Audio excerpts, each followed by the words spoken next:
Es una historia que me cambió la vida. Tenía un oficial superior que siempre llevaba 4 fichas de dominó en su bolsillo. Solo fichas de dominó estándar. Siempre las llevaba en su bolsillo. Cada vez que llegaba a su escritorio, las apilaba en su escritorio. Dos dominós, uno al lado del otro, y luego 2 dominós encima, ¿verdad? Así que, como en un patrón entrecruzado, y siempre los tenía con él. Bueno, un día estaba allí, y me senté con él, y le pregunté, le dije, ¿por qué llevas estos dominós? ¿Cómo qué? Es peso extra, son incómodos. ¿Sabes? Tintinean cuando caminas por el pasillo. ¿Por qué llevarías estas cosas? Y luego los colocó y me dijo, la mayoría de las personas pasan por la vida completando tareas o cosas por hacer, así, y colocó cada uno de los dominós frente a él, pero en una fila de izquierda a derecha, y luego empujó el dominó de la izquierda y lo derribó, y luego empujó el siguiente y lo derribó, y el siguiente y el siguiente. Y derribó los 4 dominós con 4 toques de su dedo, ¿verdad? Dijo, así es como la mayoría de la gente pasa por la vida. Si quieres tener éxito en el espionaje, dijo, tienes que apilar los dominós de manera diferente. Entonces los puso en una fila, de la manera en que todos ponemos los dominós en fila cuando somos niños, ¿verdad? Uno delante del otro, pero solo el primero mirando hacia él. Y luego empujó el primero, y luego el dominó que caía derribó el siguiente dominó, que derribó el siguiente dominó, que derribó el siguiente dominó. Así que básicamente estaba demostrando cómo la persona, promedio, pasará por la vida usando 4 veces más energía para lograr las mismas 4 tareas que una persona inteligente que pone las cosas en el orden correcto. Y se me encendió una bombilla porque en el espionaje y cuando estás espiando en un país extranjero, cuando intentas robar secretos que no se supone que deban ser robados, hay un orden en el que tienes que cumplir las tareas. Tú puedes poner mucho esfuerzo en cada paso y luego al final de la operación tus recursos están agotados y no sabes si vas a tener éxito. O puedes hacer las cosas en un cierto orden donde ganan impulso con cada tarea y entonces te ahorras energía, te ahorras recursos, haces que el impulso trabaje a tu favor. Y desde entonces, quiero decir, mi comportamiento operativo cambió, mi ritmo operativo cambió, mi éxito en la CIA cambió. Tomé ese mismo concepto y lo llevé al mundo empresarial cuando dejé la CIA. Y, quiero decir, mi negocio ha crecido 300% año tras año durante los últimos 4 años. Y lo único a lo que puedo atribuir eso es que hago las mismas tareas que todos los demás tienen que hacer. Simplemente los coloco en un cierto orden para que cuando derribe la primera ficha de dominó, obtenga el impulso de cada ficha cayendo para ayudar con mi objetivo final. Realmente encuentro, creo que eso es increíble. Siempre, por alguna razón, siempre, tanto mi esposa como yo, siempre miramos hacia atrás. Siempre pensamos, está bien, este es el resultado. Tenemos 1.000.000 de cosas en marcha. Solo resultado. Entonces, ¿cómo llegamos allí? Espacio en blanco, ¿verdad? Como completamente, tienes que ir completo, tienes que conocer la caja, pero luego tienes que estar completamente fuera de la caja y observarla, sin reglas. Digamos que no hay reglas, nada. Pero aquí es donde tengo que llegar, así que ¿cómo vamos a llegar allí? Así que me encanta lo que estás diciendo, de verdad. ¿Sabes? Siempre digo, ¿sabes? Ella fue a como una escuela de la Ivy League. Y digo, la Ivy League es dominar la mayoría de las veces, ¿sabes? El libro, la caja. Tienes que hacer eso, pero luego también tienes que tener pensamiento crítico. Y eso es lo que les enseño a mis hijos. ¿Quién lo dijo? En todo, ¿verdad? Constantemente. Porque eso es lo que es el negocio, ¿verdad? Estás constantemente cambiando de dirección. Pero cuéntanos un poco sobre Everyday Spy. Cuéntanos un poco sobre tu negocio.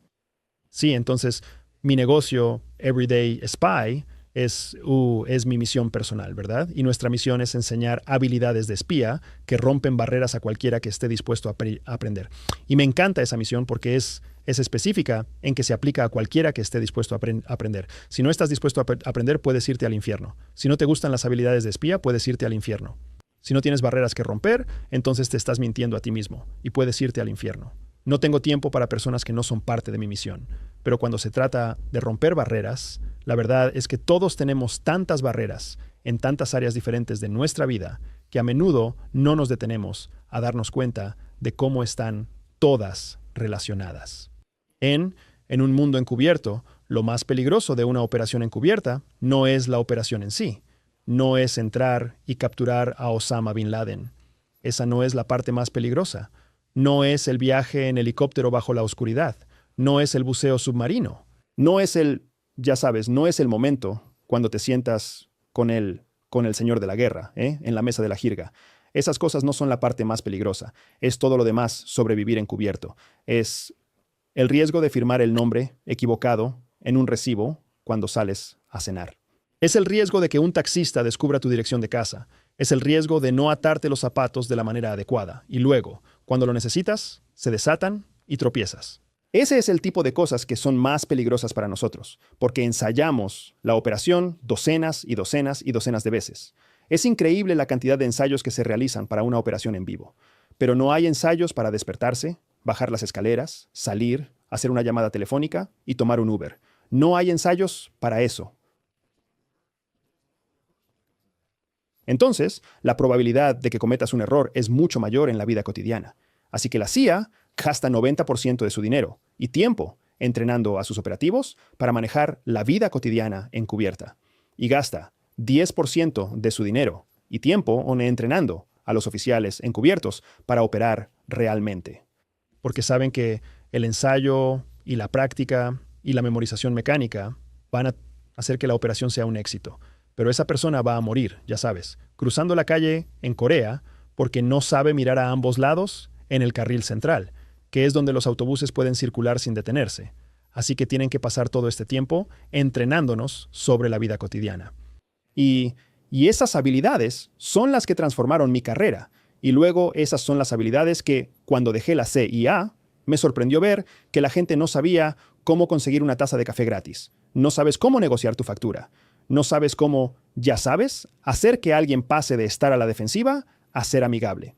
Esas son, para mí, habilidades básicas muy naturales. Entonces, Everyday Spy es mi medio para enseñar a la gente todas las cosas geniales no clasificadas que la CIA hacía, sin tener que arriesgar ninguno de los secretos reales que nos mantienen seguros. ¿Cómo es, Skorinka, cómo aprenden las personas? ¿Cuál es el proceso real de las personas aprendiendo su superpoder secreto? Sé que hablas mucho de eso. Entonces, sí. Entonces, la CIA contrata a personas porque todos tienen un talento, talento inherente. Hay algo dentro de todos nosotros que nos da una ventaja sobre otros seres humanos. Y esa ventaja inherente generalmente está ligada a tu tipo de personalidad. Y luego, a partir de tu tipo de personalidad, se vincula aún más a tu experiencia personal en la vida. Así que puede haber múltiples personas que sean extrovertidas, pero un extrovertido creció en una familia rica. Otro extrovertido creció en una familia sin dinero. Otro extrovertido creció sin mamá y papá. Otro extrovertido creció con padres homosexuales, sea lo que sea. Así que no se trata solo de entender tu personalidad. También se trata de entender las condiciones en las que tu personalidad fue cultivada, fue criada. Entonces, cuando Everyday Spy pasa por el proceso de enseñar a las personas su superpoder, lo que observamos es tanto cómo responden en términos de personalidad, como también cómo su experiencia personal, su crianza, moldeó su personalidad. Y una vez que combinas esas dos cosas, tienes una idea realmente sólida de qué fortalezas y qué debilidades tiene inherentemente un individuo.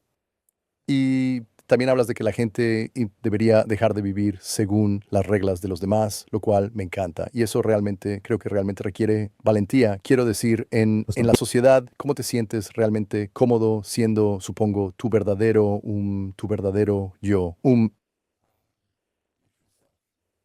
Entonces, yo diría que si te sientes cómodo, probablemente no estás siendo tu verdadero yo, porque vivimos en un mundo donde la conformidad es el rey. Si quieres llevarte bien, como si quieres avanzar, somos una sociedad que se basa en tienes que llevarte bien. Las personas que no pueden llevarse bien y también avanzar son muy pocas, ¿verdad? Y tienen que tener algún tipo de superpoder que les permita superar la barrera del rechazo social. Pero lo que diré es esto. Si te sientes incómodo, y la mayoría de las personas que no siguen las reglas se sienten incómodas todo el tiempo, se van a la cama con dudas sobre sí mismos. Se despiertan con dudas sobre sí mismos. Se preguntan si hoy es el día en que todo se desmorona. Pero siguen intentándolo de todos modos. Y es el coraje. Quiero decir, ¿qué es el coraje, verdad? Moshe, el coraje es hacer lo que temes de todos modos. Así que tienes que tener miedo.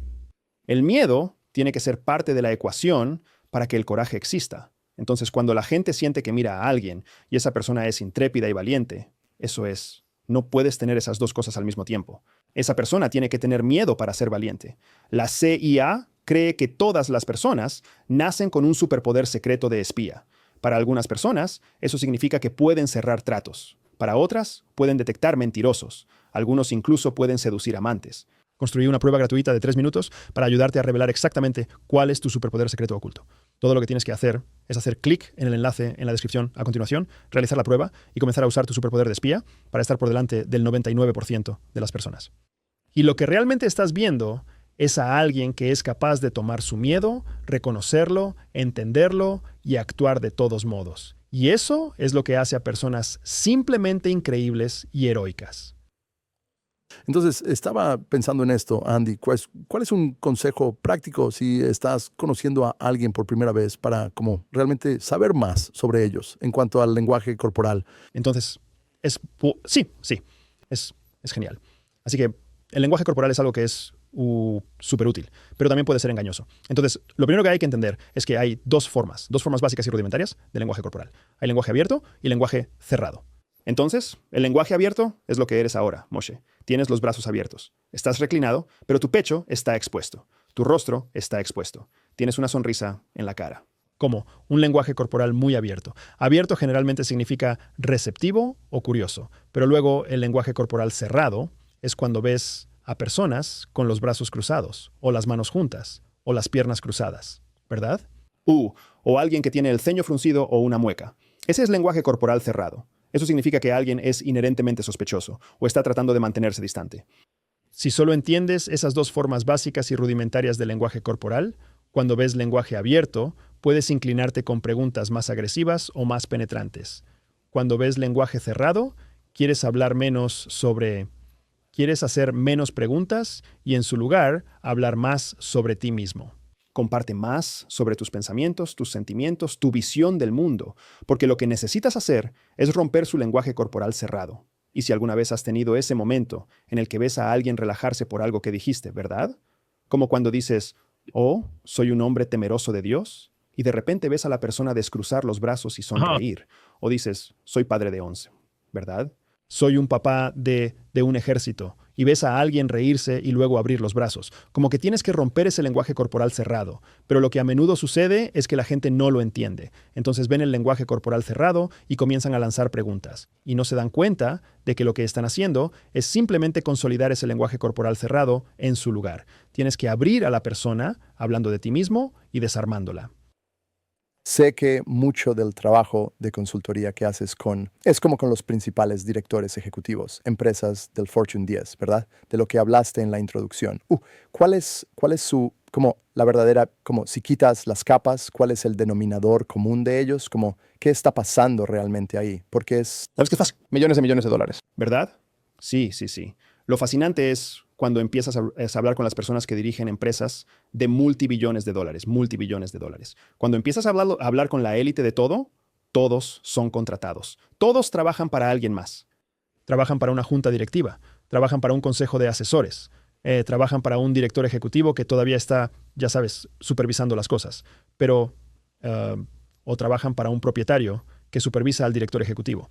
Así que lo que siempre me sorprende descubrir es que cuando tratas con ejecutivos de alto nivel, realmente estás tratando con personas que están tratando de complacer a alguien más. Y su desafío es que llevan toda esta responsabilidad, todo este riesgo, y todos los que están debajo de ellos no comparten esa carga. Así que se sienten atrapados entre una jerarquía de personas que no se preocupan tanto como ellos, y un consejo de responsabilidad que no está tan bien hablado o tan bien informado como ellos. Entonces, es este lugar en el medio donde llevan una gran cantidad de estrés y una gran cantidad de preocupación y una gran cantidad de miedo. Y el denominador común entre todos ellos es generalmente que, aunque llevan todo ese estrés, encuentran alguna manera de lidiar con el estrés y reconocen que están lidiando con el estrés. Entonces, lo que quieren son mecanismos de afrontamiento saludables, porque sin saber cuál es el mecanismo saludable, volverán a afrontar de maneras no saludables.